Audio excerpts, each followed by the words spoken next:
ఆ కళ్యాణ్కి భయం వేస్తుంది.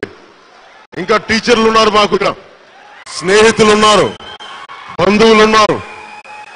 వాళ్ళందరికీ నేను నెల్లూరు రాగానే ఇంకా నాలోని బాల్యం, నాలోని చిన్నతనం నన్ను ఎప్పుడు చాలా తగ్గించేస్తాయి.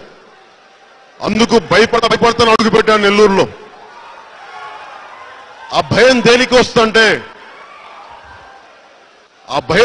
వస్తుందంటే బాధ్యతతోటి. ఇక్కడ పెరిగిన వాడిని, ఇక్కడ విద్యాభ్యాసం చేసిన వాడిని ఒకవేళ తప్పు చేస్తే నా జిల్లాకి చెడ్డ పేరు వస్తుంది అనే ఒక భయం నన్ను తగ్గిస్తుంది.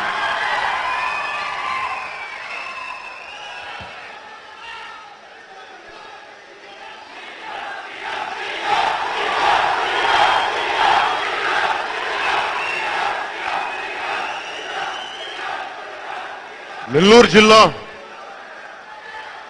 ఎంత గొప్ప చైతన్యం ఉన్న ప్రాంతం అంటే, ఎంత గొప్ప నాయకులు వచ్చారంటే ఇక్కడి నుంచి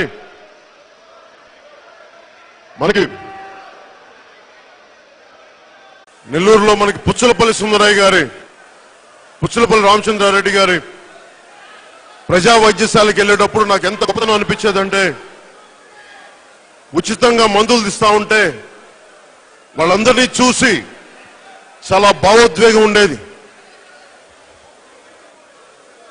కూర్చోమ్మా, కూర్చో.